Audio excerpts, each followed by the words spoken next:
तशरीफ ले आए।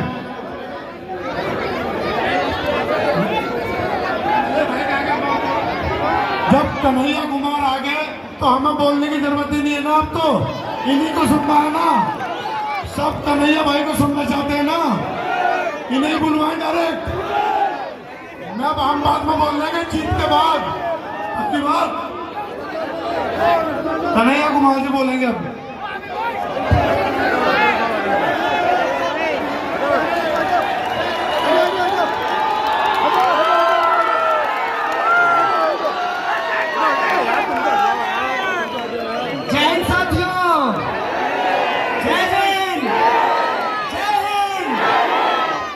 मेरी आवाज जहां तक पहुंच रही है, उत्तर पूर्वी दिल्ली के सीलमपुर के आप तमाम आदरणीय बुजुर्गों का, हमारी माताओं बहनों का, नौजवान साथियों का और इस इलाके में रहने वाले अपने सभी प्यारे बच्चों का मैं अभिनंदन करता हूं, आपको आभार व्यक्त करता हूं, आपका क्रांतिकारी इस्तकबाल करता हूं। साथियों, सबसे पहले तो मैं देरी से आने के लिए आप सबसे हाथ जोड़कर माफी चाहता हूं, क्षमा चाहता हूं। मैं सीधे हमारी पार्टी भारतीय राष्ट्रीय कांग्रेस के द्वारा आयोजित हमारे नेता कांग्रेस पार्टी के पूर्व अध्यक्ष श्री राहुल गांधी जी की सभा से आ रहा हूं, इसलिए आपके बीच देरी से आया हूं और चुनाव आचार संहिता की यह सीमा है कि 10 बजे चुनाव प्रचार बंद हो जाते हैं। मैं जानता हूं कि आप तकरीबन 6:30 बजे से इंतजार कर रहे हैं। घंटों इंतजार के बाद मैं यहां आया हूं और 20-25 मिनट के भीतर यह सभा हम लोगों को समाप्त करनी है। देरी से आने और जल्दी जाने के लिए आप सबसे मैं माफी चाहता हूं, लेकिन मेरा आप सबसे वादा है, मेरी आवाज जहां तक पहुंच रही है, घरों में बैठे हुए अपनी मां बहनों को भी और इस इलाके के एक एक नौजवान को, आदरणीय बुजुर्गों को मैं ये वादा करता हूं कि अगर आपने चाहा तो हम 20-25 मिनट नहीं, पूरा 5 साल उत्तर पूर्वी दिल्ली में रहेंगे। इसीलिए अब बिना किसी देरी के, मुझे मालूम है आप लगभग हमारे सभी नेताओं का भाषण सुन चुके हैं, सुन लिए ना, और मैं अब कोई औपचारिकता किए बिना सीधे आपसे 2-4 बात करूंगा, अपने दिल की बातें कहूंगा, क्योंकि मन की बात तो कोई और सुनाते हैं। आज आए थे हुजूर, आते आते बहुत देर, 10 साल लगा है साहब को, 10 साल यमुना के उस किनारे से इस किनारे आने में साहब को 10 साल लगा है। आपने अगर चाहा तो अभी आदरणीय प्रधानमंत्री जी नई दिल्ली से चलकर उत्तर पूर्वी दिल्ली आए हैं। आपने चाहा तो पूरी की पूरी सरकार को यमुना पार लेकर के आएंगे। कह रहे थे कि मैं अपने परिवार के लिए जीता हूं, 140 करोड़ लोगों के लिए जीता हूं। गिनती तो नहीं हुई है, गिनती 2021 में होना था, आखिरी बार गिनती 2011 में हुई। अगर गिनती होती तो उस 140 करोड़ में हमारा भी एक नाम होता है। और उस 140 करोड़ परिवार की अगर बात हो रही है तो मैं ये पूछना चाहता हूं कि कल भाजपा के भेजे गए गुंडे के द्वारा जो हमला कराया गया है, एक महिला पार्षद के ऊपर हमला कराया गया है, हमारे जैसे साधारण व्यक्ति के ऊपर जो हमला हुआ है, तो आपके परिवार में हम शामिल हैं कि नहीं है? जरा ये जिन लोगों को कोविड के दौरान ऑक्सीजन नहीं मिला, शमशान में जगह नहीं मिली, अस्पताल में बेड नहीं मिला, उन परिवार के लोग उस 140 करोड़ के परिवार में शामिल हैं कि नहीं है?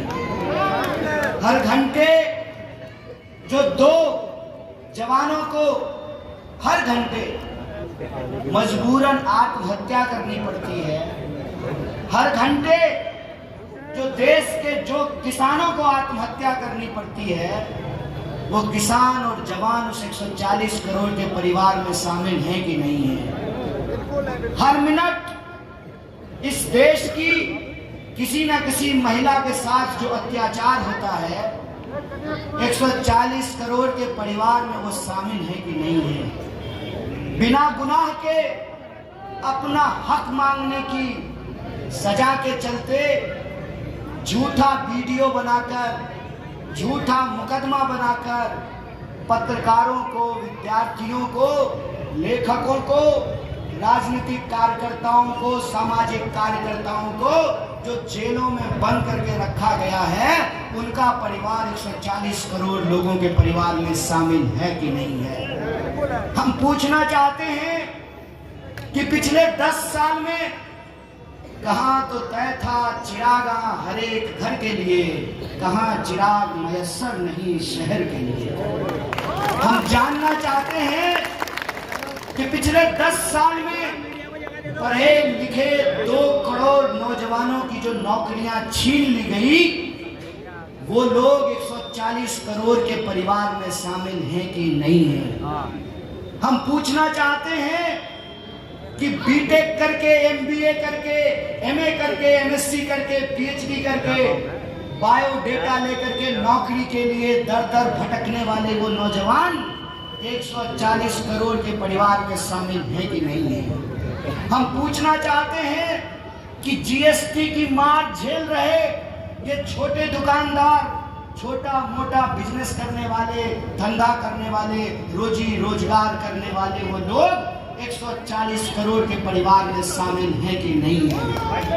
हम पूछना चाहते हैं कि एमपी बनेगा 5 साल के लिए, प्रधानमंत्री बनेंगे 5 साल के लिए, विधायक बनेगा 5 साल के लिए, पार्षद बनेगा 5 साल के लिए, लेकिन जिन नौजवानों के, गरीब के बच्चों को नौकरी मिलती है सेना में, अग्निवीर के चलते जिन नौजवानों का सपना छीन लिया गया, उन अग्निवीरों का परिवार 140 करोड़ के परिवार में शामिल है कि नहीं है? हम पूछना चाहते हैं कि इस देश के भीतर जो साधारण लोग हैं, उत्तर पूर्वी दिल्ली में रहने वाले जो 24 लाख वोटर हैं, जो लाखों नागरिक हैं, वो लोग 140 करोड़ के परिवार में शामिल है कि नहीं है? जनाब आए हैं, पधारे हैं श्रीमान। सरकार यमुना के उस किनारे से इस किनारे आई है। हमारा नाम कन्हैया है। बचपन में पढ़ा करते थे, यह कदम का पेड़ अगर माँ होता यमुना कीरे, मैं भी उस पर बैठ कन्हैया बनता धीरे धीरे।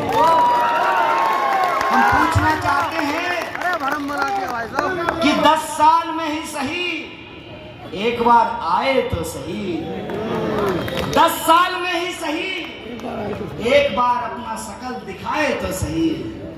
हम कहना चाहते हैं जब देर आए तो कम से कम दुरुस्त तो आते। हम पूछना चाहते हैं कि जब आ ही रहे थे तो हेलीकॉप्टर से क्यों आए? जरा यमुना पार करते कश्मीरी गेट के बस अड्डे के सामने वाले फ्लाईओवर से, तब पता चलता कि शाहदरे जाने वाली पुल के नीचे से जब हम मौजपुर की तरफ आते हैं तो इस रोड पे कैसा जाम लगता है।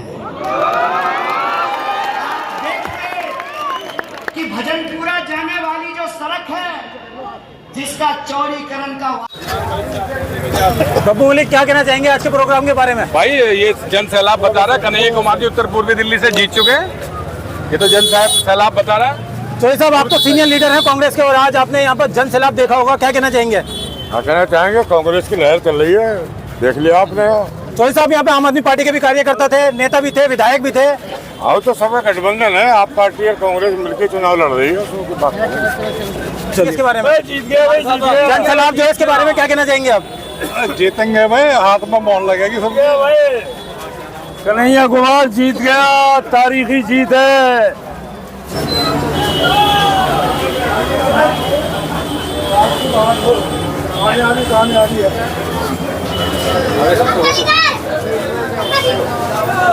क्या कहना चाहेंगे सर आज की जो जन सैलाब देख रहे होंगे आप सिलमपुर विधानसभा? आप देख ही रहे हैं कैसा है। कन्हैया कुमार को जीतने से कोई नहीं रोकता। भाई क्या कहना चाहेंगे आप? जो कपड़ों से पहचानता है ना, उसको जवाब देना है। हमने उसको बताना है कि हम कौन है। क्या बताना चाहेंगे? ये जन सैलाब आप देख रहे होंगे, ये देख रहे हैं, बस सही है, जीतेंगे, कन्हैया कुमार जीतेंगे यहाँ से। क्या कहना चाहेंगे? जीत गए कन्हैया कुमार, कांग्रेस कांग्रेस कांग्रेस बीजेपी नहीं, कांग्रेस कांग्रेस कन्हैया लाल जी जीत गए। आप क्या कहेंगे? कन्हैया लाल जीत गए? कांग्रेस आप भी कांग्रेस को? आपका भी जिताएंगे कांग्रेस को, पहले भी जिताया, आपका भी जिताएंगे कांग्रेस। 95% कांग्रेस को वोट जाएगा यहाँ से इंशाल्लाह। कन्हैया कुमार जीत गएगी, कन्हैया की सीट पक्की हो गई।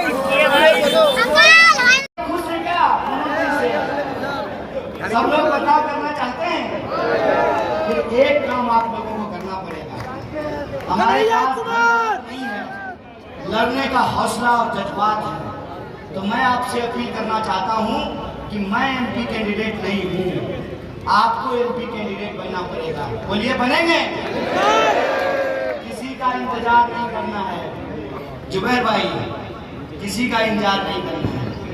घर में जब आग लगती है तो माँ बाप से पूछ करके पानी नहीं डालते हैं। किसी का इंतजार नहीं करना है, कौन आया नहीं आया, कौन पूछा नहीं पूछा, कौन बताया नहीं बताया। मैं कहता हूँ, देश की रक्षा के लिए, अपने वजूद के लिए, अपने अधिकार के लिए किसी का इंतजार नहीं करना है। राजनेता, नेता और राजनीतिक कार्यकर्ता से आगे बढ़ करके देश की जनता को संविधान बचाने की लड़ाई लड़नी पड़ेगी। तो ये संविधान बचाएंगे, अपने हक के लिए संघर्ष करेंगे, तो बिना किसी के बुलाए सुबह सुबह उठ करके मतदान करना है, लोगों से मतदान करवाना है। 5 साल के बाद ये सुखद संयोग है कि इस बार झाड़ू और हाथ साथ है। उत्तर पूर्वी दिल्ली में झाड़ू का निशान नहीं होगा। हमने मतलब राहुल गांधी जी ने और केजरीवाल जी ने गठबंधन किया है। उत्तर पूर्वी दिल्ली में हाथ का निशान रहेगा और पूर्वी दिल्ली में झाड़ू का निशान रहेगा। इस बार केजरीवाल जी हाथ का बटन दबाएंगे और राहुल गांधी जी झाड़ू का बटन दबाएंगे। तो 25 मई को